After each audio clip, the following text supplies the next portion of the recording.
नमस्कार, मी पंजाब डक. राज्यामध्ये महाराष्ट्रामध्ये मान्सूनचं आगमन झालंय, पण ते कसं झालंय, दक्षिण महाराष्ट्रामध्ये काही जिल्ह्यामध्ये झालं, म्हणजे काही सांगली, सातारा, सोलापूर, कोल्हापूर, बीड जिल्ह्यामध्ये काही भागातच झालंय, लातूर जिल्ह्यात काही भाग, पण सर्वदूर झालेलं नाही. म्हणून हा अंदाज सर्व शेतकऱ्यांना लक्षात यायचा. तर मग पुढची परिस्थिती काय राहणार आहे, तर उद्या 10 जूनला तुम्हाला एक सांगू इच्छितो. 10 जूनपासून काय होणार, आणखीन मराठवाडा आणि दक्षिण महाराष्ट्राकडेच, म्हणजे ना इकडल्या भागातच आणखीन मान्सून राहील. पण उत्तर महाराष्ट्र, विदर्भाकडे आणखीन ते पाऊस, मान्सूनचा मोसमी पाऊस दाखल होणार नाही, म्हणून हा अंदाज लक्षात यायचा.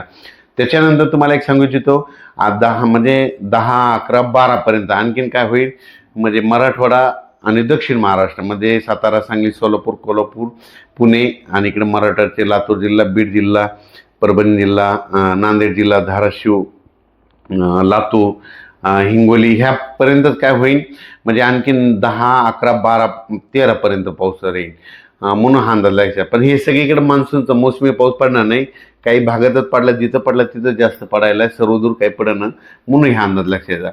पण त्याच्यानंतर काय झालं, विदर्भातले शेतकऱ्याचे फोन आले. तर मग विदर्भामध्ये आणि उत्तर महाराष्ट्रामध्ये नंदुरबार जिल्हा झालं, धुळे जिल्हा झालं, त्याच्यानंतर विदर्भामध्ये नागपूर, तिकडं म्हणजे काय परिस्थिती राहील, तर त्या शेतकऱ्याला सांगू इच्छितो की काय होणार आहे.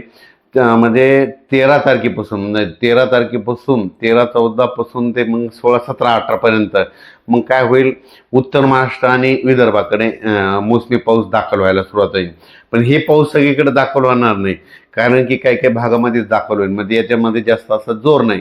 काही भागात जिथं पडला तिथं जास्त पडायला आणि काही भागात कमी पडायला आहे, म्हणून एवढा जोर नाही. जिथं ओल झाले तिथंच होणार आहे, काही भाग सोडून देखील देईल. पण हे करत असताना तुम्हाला सांगू इच्छितो की 13, 14, 15 दरम्यान मग मुंबईला देखील, नाशिककडे देखील, मुंबईला देखील पाऊस बघायला भेटेल, पुण्याकडे देखील मोसमी पाऊस बघायला भेटेल.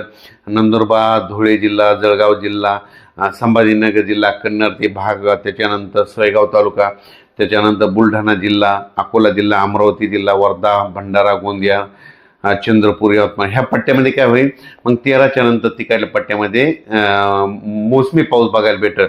पण तो पण सर्वदूर नाही राहणार, काय होणार आहे, काही काही भागातच पडणार आहे. मग शेतकऱ्याला सांगितलं तर याच्यामध्ये काय झालं की आहे, पण थोडा कमजोर आहे. तर शेतकऱ्याला एक विनंती की जमिनीमध्ये जर ओल असेल तरच पेरणीचा निर्णय घ्या, नसता घेऊ नका. मी पहिल्यापासूनच म्हणलं होतं की यावर्षी पेरणीचे 3 टप्पे होणार आहे, एक 7 ते 14 मध्ये. मग आता दक्षिण महाराष्ट्र, कोल्हापूर, सांगली तिकडे पाऊस झाला, त्यांच्याकडे ओल असेल तर ते पेरणी करू शकते, समजा की ते त्यांचा निर्णय घेतील. त्याच्यानंतर काय होणार आहे, जूनच्या शेवटच्या आठवड्यात, म्हणजे 20 जून ते 30 जूनमध्ये एक पेरणीचा टप्पा राहील. मग त्याच्यामध्ये देखील महाराष्ट्रामध्ये पाऊस पडणार आहे. आणि त्याच्यामधून जर काही शेतकरी उरले तर 10 जुलै ते 15 जुलैमध्ये पाऊस येईल आणि त्याच्यामध्ये सर्व शेतकऱ्याची पेरणी होणार आहे, म्हणून हा अंदाज. पण उत्तर महाराष्ट्र, खास करून उत्तर महाराष्ट्रातल्या शेतकऱ्याचे काही मिरची लागवड आहे, त्यांच्या विहिरीचे पाणी संपले, मग ते पाऊस येण्याच्या प्रतीक्षेत आहेत.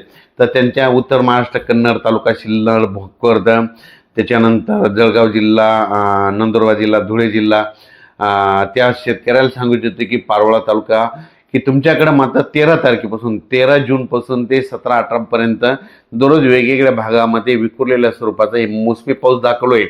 सर्वदूर नाही पडणार, पण वेगवेगळ्या भागात पडणार आहे, म्हणून हे अंदाज शेतकऱ्यांना घ्यायचा. त्याच्यानंतर विदर्भामध्ये देखील अशीच परिस्थिती राहील. विदर्भामध्ये देखील काय होईल, 13 जूनपासून ते 17, 18 13, 14, 15, 18, 17, 18च्या दरम्यान तिकडे विदर्भात देखील काही जिल्ह्यामध्ये दाखल होईल. पण हे सगळीकडे दाखल होणार नाही, काही भागात होईल. 20 जून ते 30 जूनमध्ये होईल. मग त्याच्यामध्ये मात्र आणखीन जवळपास खूप ठिकाणी भरपाई झालेली दिसत.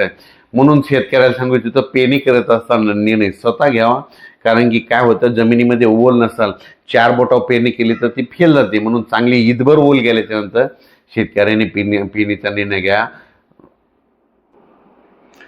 परत एकदा शेतकऱ्याला सांगतो, हे मोसमी पाऊस कसा आहे, दक्षिण महाराष्ट्राकडून आलेला आहे, कर्नाटकमधून आलेला आहे. त्याच्यामुळे काय होईल, ते ह्यामध्ये 10, 9 आज देखील 9, 10, 11, 12 काय होणार आहे, सांगली जिल्हा, सोलापूर जिल्हा, पुणे जिल्हा, त्याच्यानंतर बीड जिल्हा, धाराशिव जिल्हा, लातूर जिल्हा, परभणी जिल्हा, नांदेड जिल्हा, हिंगोली जिल्हा, यवतमाळ जिल्हा ह्या परिसरामध्ये काय होईल, जालन्यापर्यंत, की हे थोडं बऱ्याच ठिकाणी, म्हणजे ह्या 3 दिवसामध्ये 9, 10, 11, 12, 13 बऱ्याच भागामध्ये कव्हर करेल.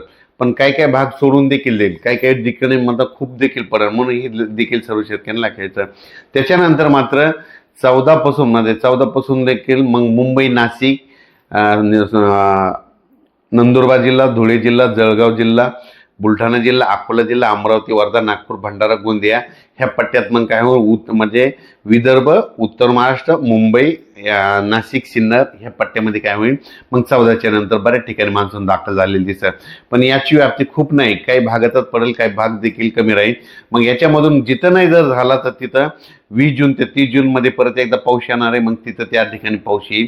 आणि त्याच्यामधून जर काही शेतकरी उरले तर मग 10 जुलै ते 15 जुलैमध्ये एक पाऊस येईल आणि त्याच्यामध्ये सर्व शेतकऱ्याच्या पेरण्या होतील. अचानक वातावरण बदल झाला तर लगेच एक शेतीला जाईल. धन्यवाद.